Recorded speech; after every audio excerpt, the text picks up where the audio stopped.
speech in the U.S. This is 45 Minutes, hosted by the Middle East Institute. Good morning.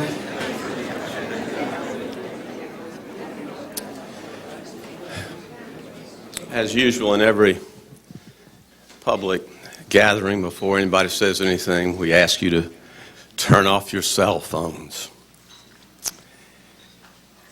My name is White Fowler. I serve on the board of the Middle East Institute. And since most of you were here last night, you know that this is our 59th anniversary event. We know that this two-day conference is timely.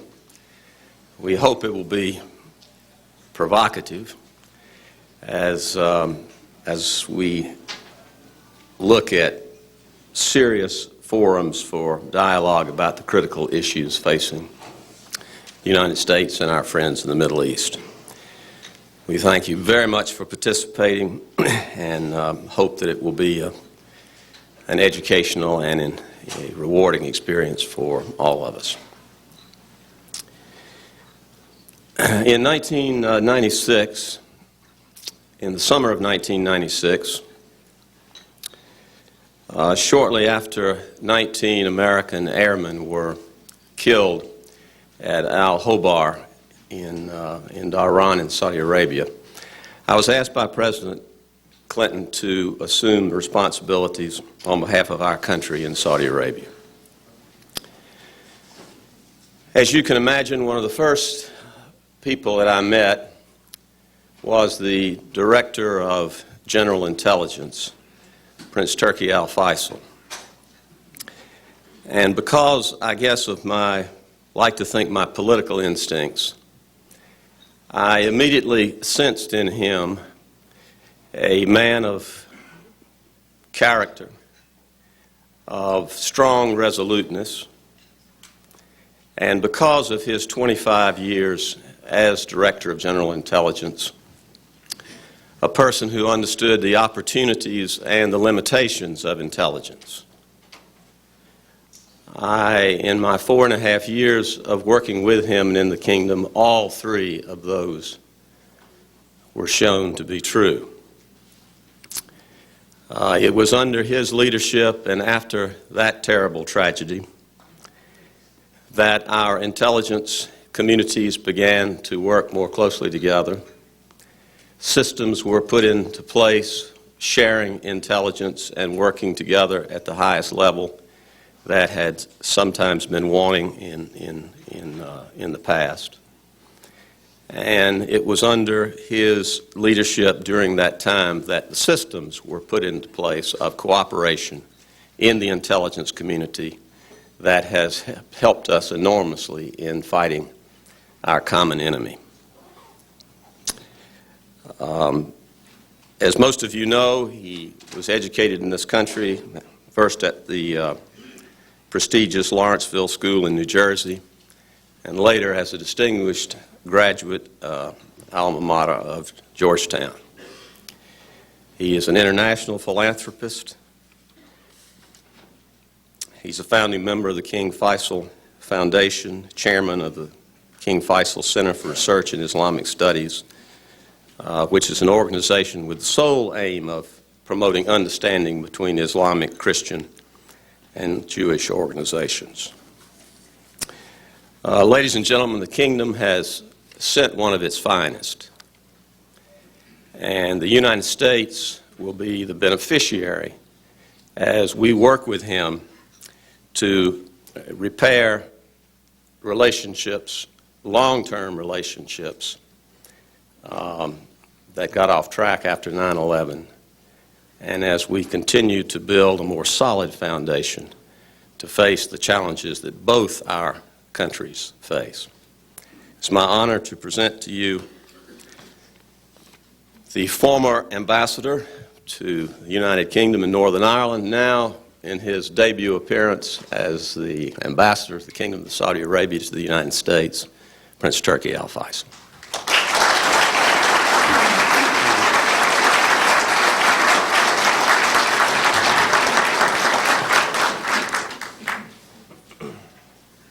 بسم الله الرحمن الرحيم والصلاة والسلام على أفضل المرسلين سيدنا محمد وعلى آله وصحبه أجمعين.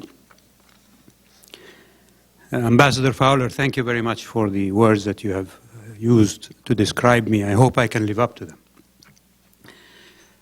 Ladies and gentlemen, when Ambassador Walker invited me to speak to you today, I remembered what my boss told me when I was appointed ambassador. He said, a diplomat will say yes when he means maybe, and he will say maybe when he means no.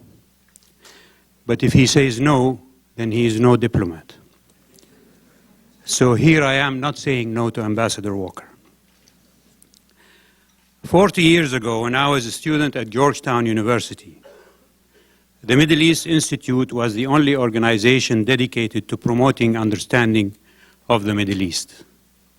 The fact that the Institute is still going strong is a tribute to its leadership and the relevance of its mission. A slight comment here, I have abridged my speech, but the full text will be available to you afterwards, and it will be on the website of the Saudi Embassy. It is a privilege to be with you today at this important conference and to address you on one of the greatest challenges facing our world: terrorism and the misunderstanding it has created about Islam and the Islamic world. The scourge of terrorism has defiled our world. Nothing makes it right. Nothing justifies it. It has ripped communities apart. It has eaten away at international and cultural understanding. And it has tried to turn friends into enemies. Terrorism has become the biggest single threat to international peace and stability.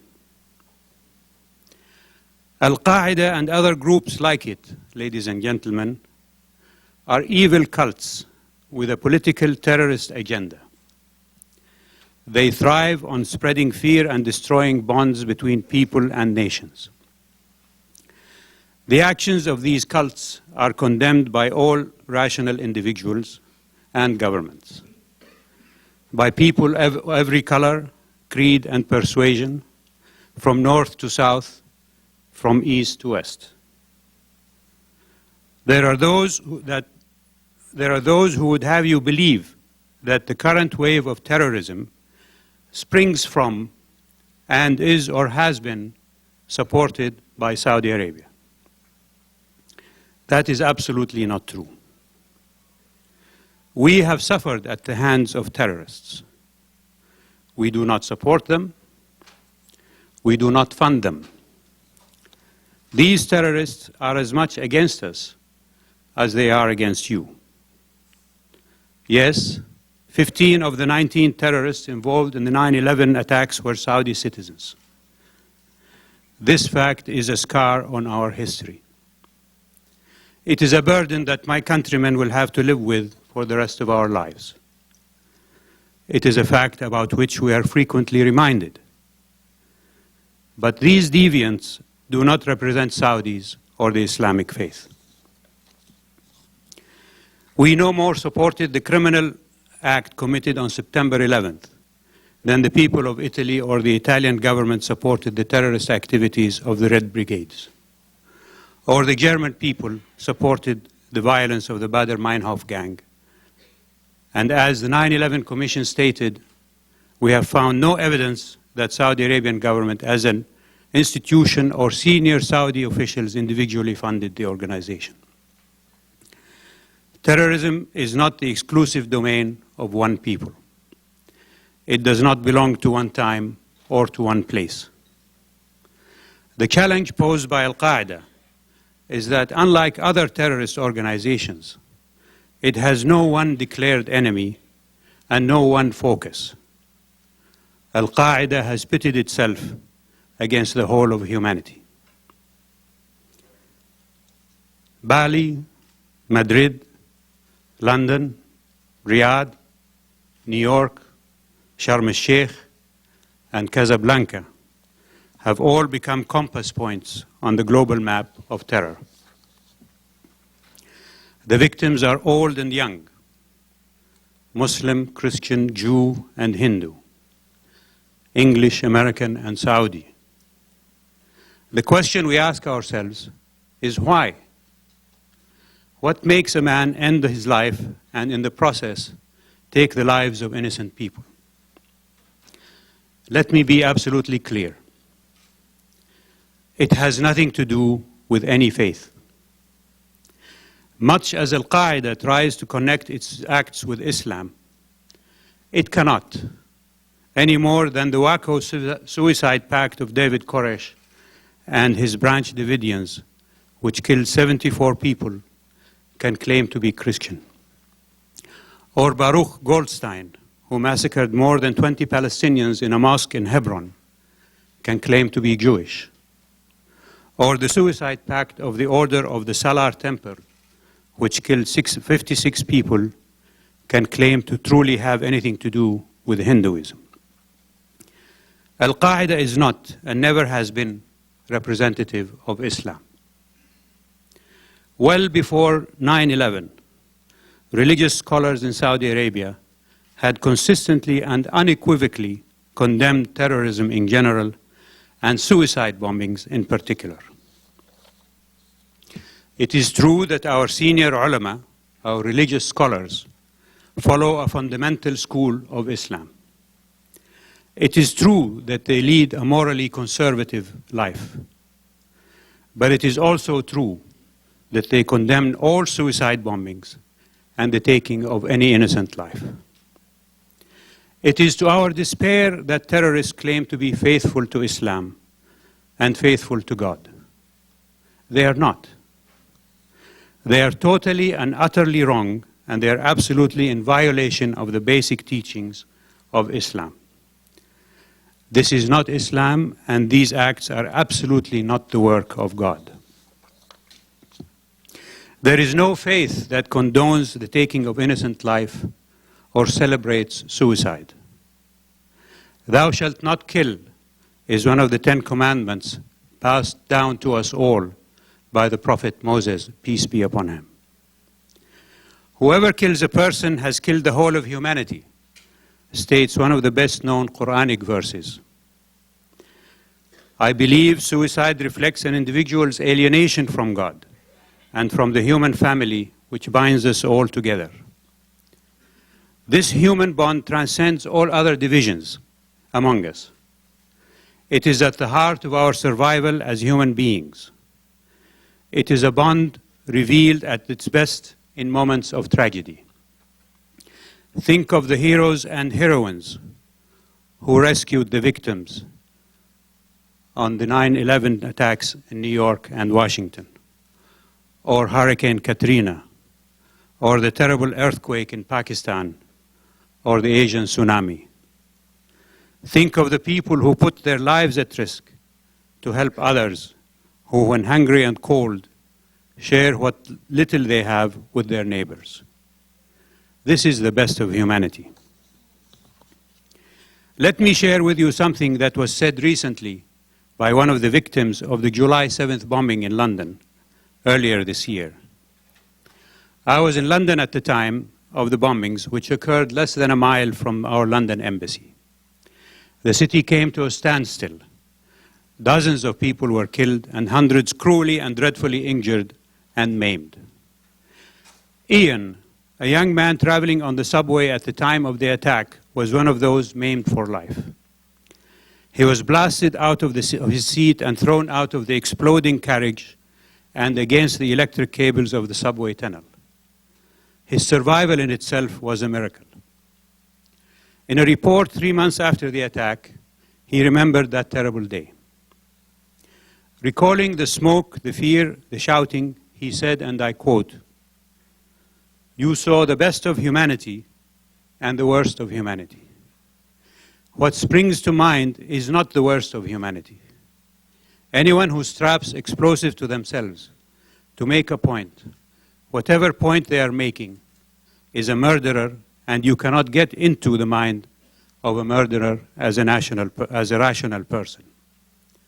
So you focus on the best of humanity.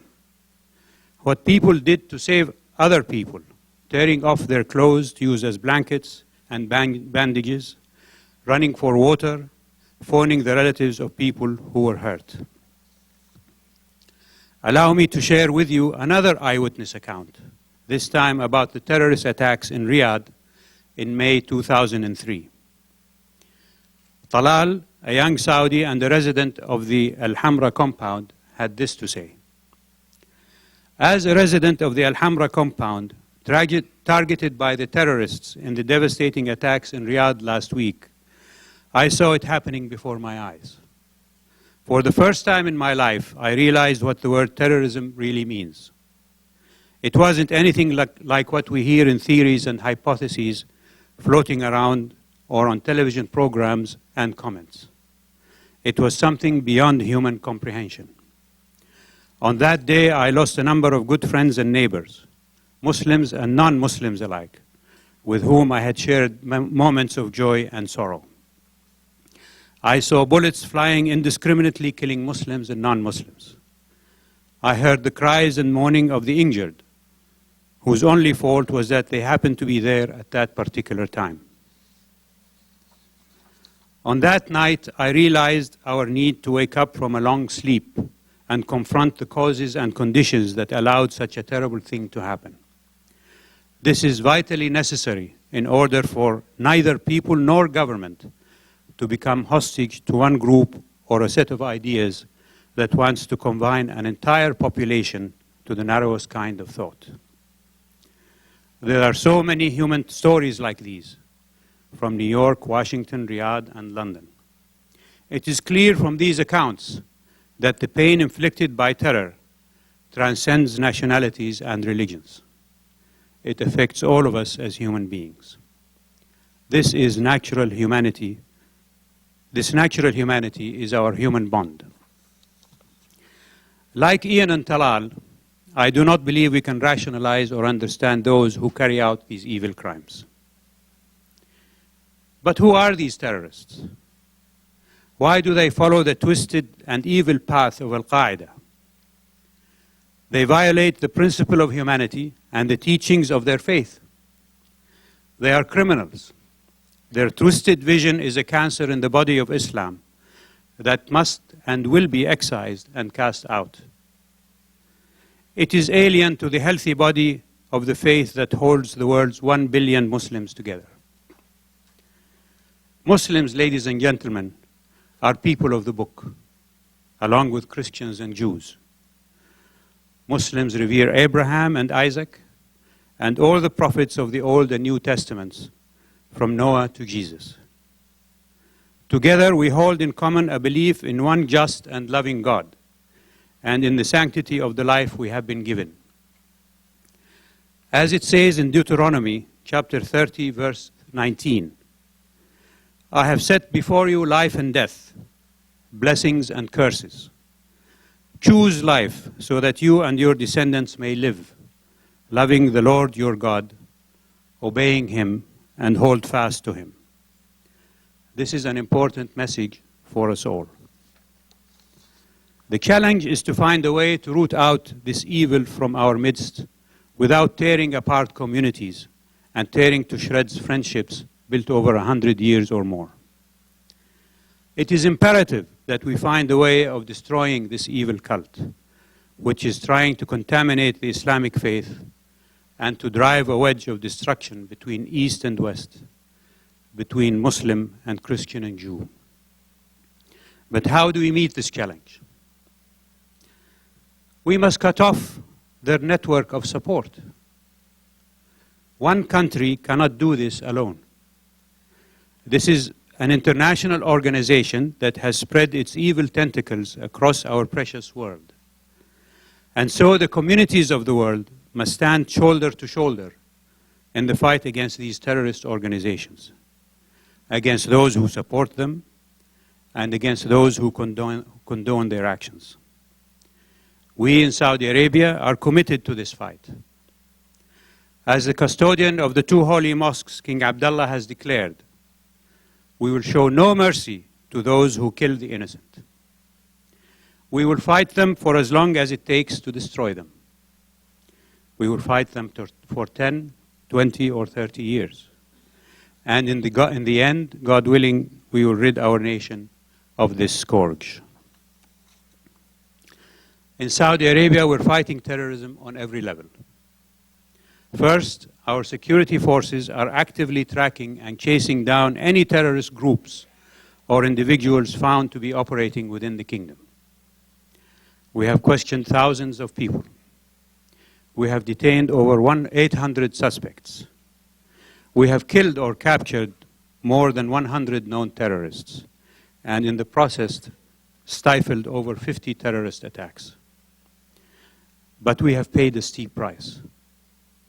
More than 90 of our security forces have lost their lives, and more than 150 have been injured in the line of duty.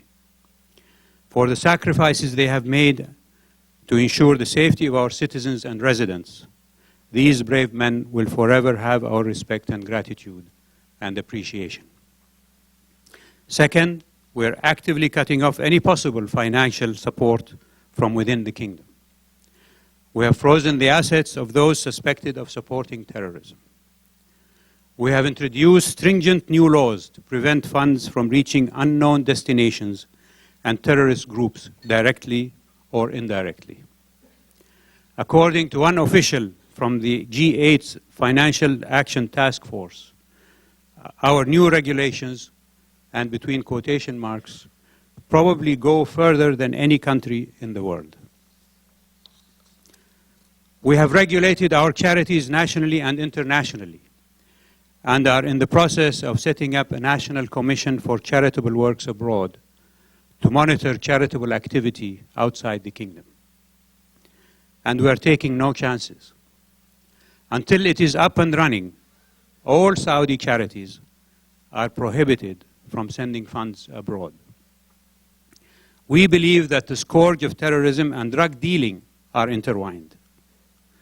Terrorists are using drug dealing to fund their operations, and drug dealers are using terrorism to protect their turf. Take out one, and you diminish the other. Third, we are seeking to further strengthen international cooperation and coordination against the international threat of terror. Al-Qaeda is more dangerous than previous terrorist organizations because it is not against one society, but against all societies. It is not national, but supranational. To this end, we have established cooperative relationships with many countries, including the United States. In fact, we currently operate 2 joint task forces with the U.S. to combat terrorism and terror financing. These task forces have been effective in achieving their missions and have become a model for how nations can work together to defeat terror. To seek ways to enhance international cooperation, Saudi Arabia last February hosted an international conference in Riyadh that brought together for the first time security experts from over 50 nations, including U.S. Homeland Security Advisor Frances Townsend. She remarked, "We stand with the Saudis in the war on terrorism, and this conference is a testament to their commitment, to their dedication to combating terrorism." These delegations came to discuss the global threat and to seek ways to enhance effective international cooperation against the terrorism. One of the key recommendations endorsed by delegates at this conference was the Riyadh Declaration to set up an international counterterrorism center. Fourth, and finally, and most importantly, we're addressing any misunderstanding about the true meaning and faith of Islam.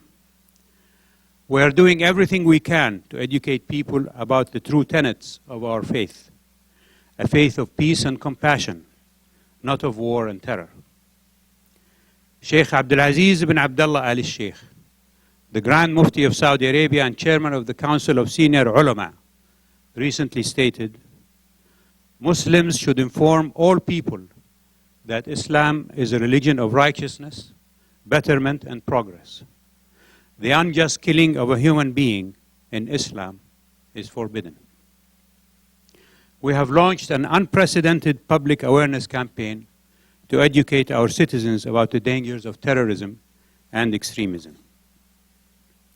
We are updating our educational curricula and removing any material that can be possibly interpreted as advocating intolerance or extremism. Our senior religious scholars speak out actively against any evil interpretations of Islam, any mixing of politics with religion. Our Ministry of Islamic Affairs is implementing a long-term program to monitor the messages emanating from our mosques and religious schools, and to ensure that those messages reflect the true spirit of Islam. And action has been taken against anyone found to be preaching intolerance.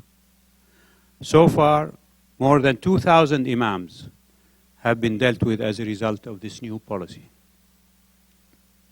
Ladies and gentlemen, Islam acknowledges and celebrates the differences between us. It does not condemn them. As revealed in the Quran, O mankind, we have created you from a single pair of a male and a female, and made you into nations and tribes that you may know each other. We must strengthen our mutual respect for one another and look for greater understanding as nations and tribes.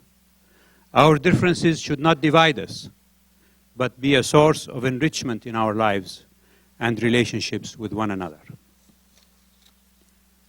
We must address on one other important issue, one further challenge. What are the politics, the philosophy behind these terrorist attacks? There is a well-known saying in Arabic which goes like this: صديقك من صدقك لا من صدقك. Your true friend is one who is honest with you, not one who agrees with you. So I will be honest with you. I believe there are issues, important political issues, that we have to address to reduce the ability of Al-Qaeda to recruit from among the youth in the Muslim world. Al-Qaeda feeds its global pool of supporters with a diet of discontent and perceived injustice. Images of destruction, people without homes, soldiers standing at roadblocks, the broken landscape of countries plagued by discontent are beamed across our world. The explosion in communications technology and the advent of the internet has brought this despair into our homes, onto our computer and television screens. And these images are used by Al-Qaeda to recruit foot soldiers in its global war on humanity. Nothing has done more to damage Western and Islamic relations than the uneven handling of affairs between Israel and the Palestinian people. Also, the unguarded confusion and vulnerability of the people of Iraq and Afghanistan as they search for stability have proven to be more ugly breeding grounds for terrorism. Al-Qaeda has used this unsettled and ongoing turmoil to support its mantra of discontent, and in the process invoked the name of Islam and the idea of jihad. Let us look briefly at each of these issues. The Arab-Israeli conflict has been an open wound in the Middle East for over 5 decades. According to figures published last month by the highly respected International Institute of Strategic Studies in London, 30,000 people have died as a result of that conflict since 1978. In the past 5 years, 4,000 people have died. The tens of thousands injured, made homeless and destitute by this conflict is incalculable. It is this cause, above all others, that has given lifeblood to this evil cult of hate that has fed the followers of Al-Qaeda. It is a cause which can no longer be ignored or set aside.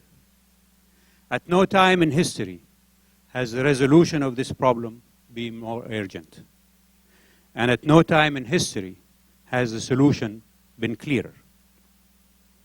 The Arab Summit in Beirut in 2002 adopted the peace initiative put forth by then Crown Prince, now King Abdullah, for resolving the Arab-Israeli dispute. The initiative is straightforward. In exchange for Israeli withdrawal from the territories occupied in 1967, including Jerusalem, and the establishment of a Palestinian state, all Arab countries would sign peace agreements with Israel, and the Arab-Israeli conflict would formally end. Normal relations between Israel and the Arab countries would follow. What became known as the Arab Peace Initiative was supported by the United States and the vast majority of nations. But Israel has yet to respond to this genuine offer of peace. The world must now act with resolution, with urgency, with commitment, and with justice. We must do everything to support these two countries as they struggle to find a peaceful and fair resolution to this conflict. The U.S., ladies and gentlemen, is the only country that can play a vital and important role in this. President George Bush's commitment to a two-state solution and his declared desire to achieve peace between Israel and the Palestinians during this term of his office is extremely important and welcome. But in committing itself to work for peace in this region, America must be even-handed. They must look for a just solution, not only for the sake of the Palestinians and the Israelis, but for the sake of the world community. Now let us look briefly at Iraq. The confusion, despair, and vulnerability of the Iraqi people as they search for stability in their country after decades of oppression and political abuse have provided another breeding ground for the evil philosophy of terror. Here, suicide bombers have become the insurgents' weapon of choice. These terrorists are followers of Abu Mus'ab al-Zarqawi and Al-Qaeda, who claim to be fighting American forces. But they are killing Iraqis, and more dangerously, they're fighting the emergence of a secure, stable, and united Iraq. To counter this, we in Saudi Arabia have provided financial and material aid to the Iraqi people. And we are doing what we can to support all efforts to bring about stability between the different factions. 3 weeks ago, and at the Kingdom's initiative, a meeting was convened in Jeddah to seek ways to bring all Iraqi factions together. The Secretary General of the Arab League, Mr. Amr Musa, was tasked at that meeting to travel to Iraq and consult with our Iraqi brethren about convening a meeting of all Iraqi factions in Egypt in order to explore the means for arriving at national reconciliation. These efforts have been supported by the United Nations and by the Bush administration. And we pray that our Iraqi brothers will be able to reach agreement on a common future in which Iraq's unity and territorial integrity is preserved, and in which every Iraqi faction is treated justly.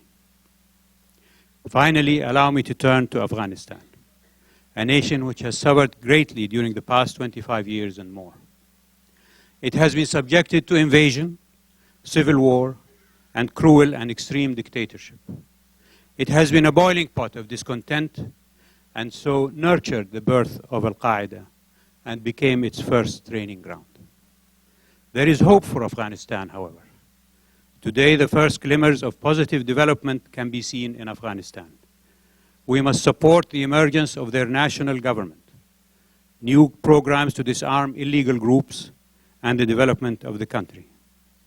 But it is a fragile stability, and we must support it in every way we can.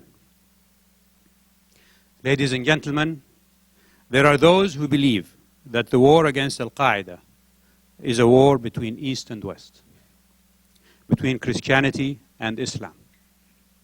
Some see it as a clash of civilizations. But we are not engaged in a clash of civilizations. We are instead engaged in a war for civilization.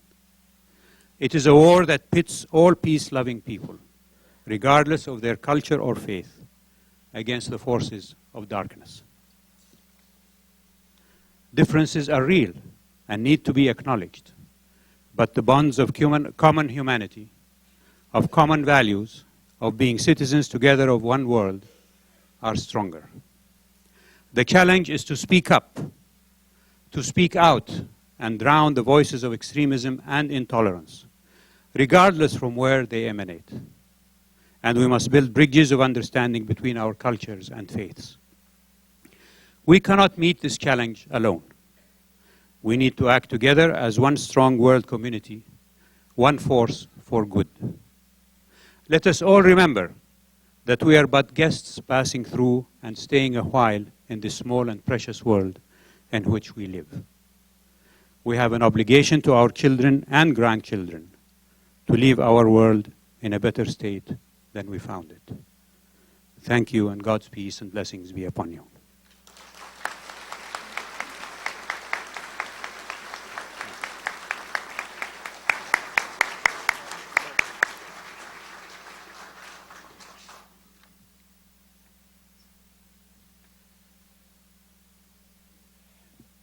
His Royal Highness has, first of all, thank you for that reflective and extremely informative address. I forgot to say that, to ask you to, if you have any questions, His Royal Highness has agreed, he has a few minutes to take 3 or 4. If some of you anticipated and you've already got some questions, begin to send them up here.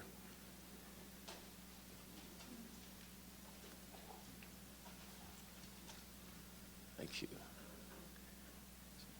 We'll get a staffer here in a second. I'm the one that let down on the logistics.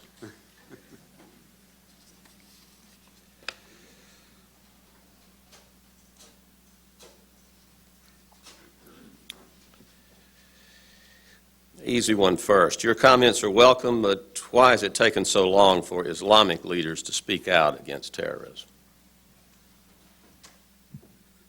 It has not taken long. If you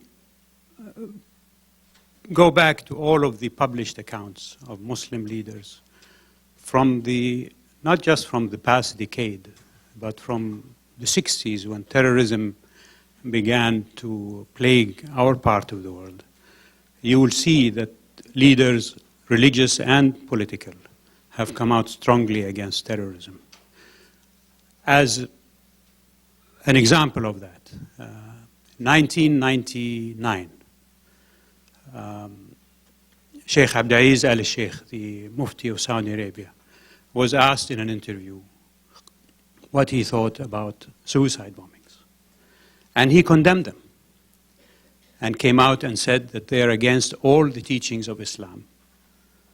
But this was greatly reported in Saudi Arabia, but it was not reported anywhere else.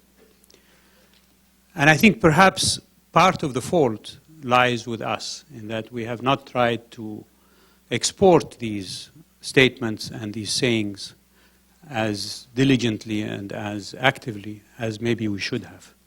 But also I think part of the fault lies with most particularly the Western media, who choose to highlight the negative rather than the positive elements that come out of the Middle East. And so a statement like that by Sheikh Abdulaziz at the time maybe would have been thought of in the New York Times or the Washington Post or ABC television or Fox News or whatever you want as not being very important.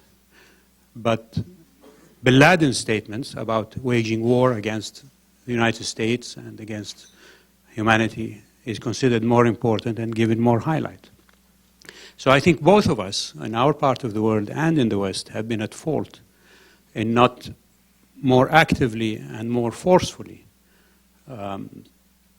putting out and publishing and openly declaring the statements that have come out from political and religious leaders against terrorism and against suicide bombings.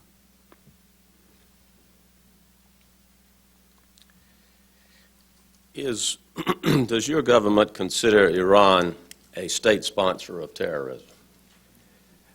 And also the questioner wants to know about Syria, especially in light of you and your government's very close relationship with former Prime Minister Hariri and his unfortunate assassination. We have friendly relations with Iran. We trade with them. We communicate with them. We believe that engaging in dialogue with Iran is better than isolating them. And so we promote that kind of policy, not only in the Gulf, but worldwide. And we believe that in talking with Iran, that we can achieve much more than in not talking to them. As far as Syria is concerned, it is true that the death of al-Hariri was as much mourned in the kingdom because he was a Saudi citizen, as you know, as he has been mourned in Lebanon and in other places. And we're working with the Syrians and with the international community to find the culprits who committed that horrendous and dastardly deed.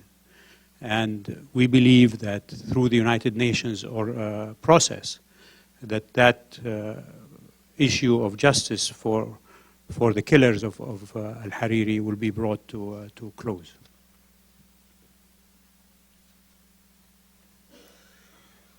An easier one. You have held municipal elections, but apparently those elected have yet to meet. Is that true? And give us a progress on the election cycle. Yes, it is true, and that is because of mostly bureaucratic reasons. And hopefully by the beginning of this year, this coming year, in January, all of the municipal councils will have gotten together to start their work. As one who was privileged to go and register in the process of the elections in the kingdom and taking out an election card, I feel that all Saudis who did that are proud of that process and want to continue it and do it in our way. Our country is a relatively young country, but it is a country that is looking to the future. And in looking to the future, we're hoping to achieve and accomplish many of the things that others have accomplished before us with as minimum damage to our society and our coherence as may have affected other countries in their search for more representative and more stable government. Just a couple of more, thank you, before our guest must go.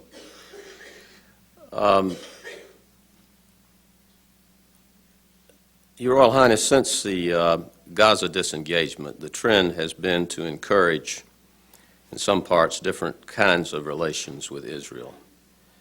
Does the Gaza withdrawal and this trend change the Saudi initiative? And three other people would like to know why Saudi Arabia has not condemned the Iranian president's call for the elimination of Israel. The Gaza initiative was welcomed by Saudi Arabia and by other Arab countries, more importantly by the Palestinian people. But we want to see it as a first step, not as the final step in the Israeli withdrawal from the West Bank and Gaza. And if anything, it reinforces the need that was put forward in the Abdullah initiative for the total withdrawal of Israeli forces from occupied territories. As far as the condemnation of Iran's statements on Israel, we prefer to deal directly with the Iranians and tell them face to face what we think of their statements, rather than making a public issue of it and gaining some cookies, if you like, from those who might want to disperse that to other countries.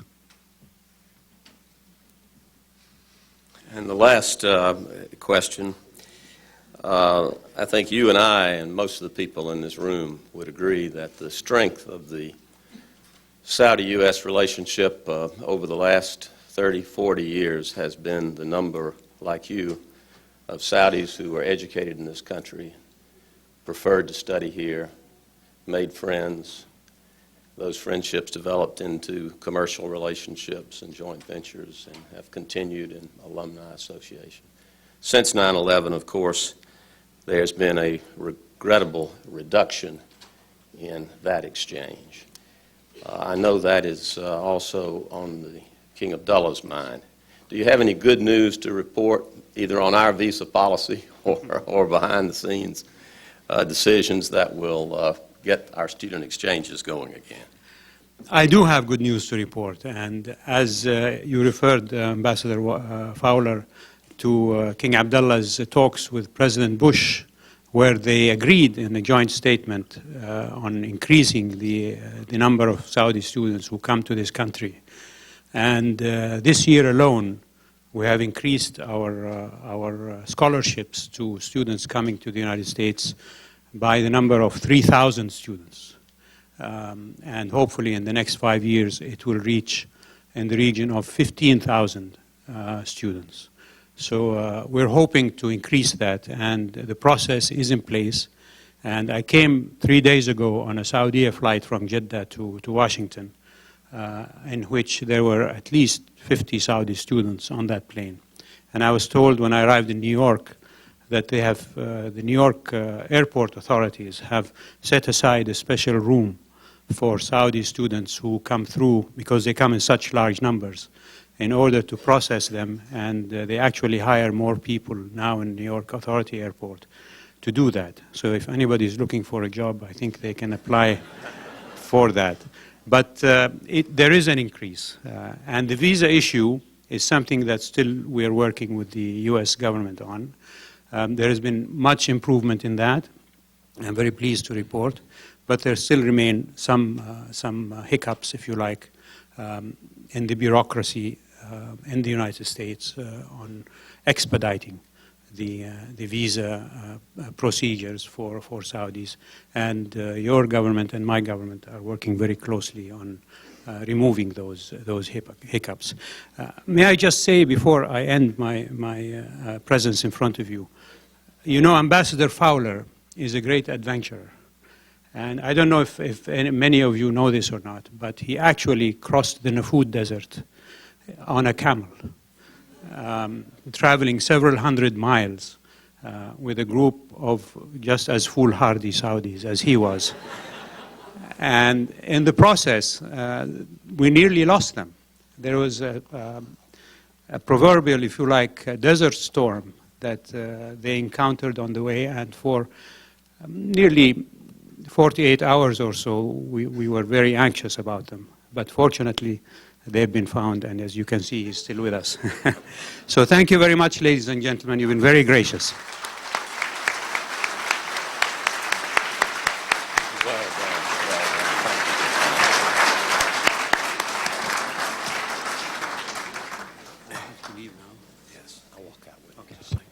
King Abdullah, before I let you go, I think there's a couple of announcements. The Crown Prince wanted to know whether I wanted to come back and do that again.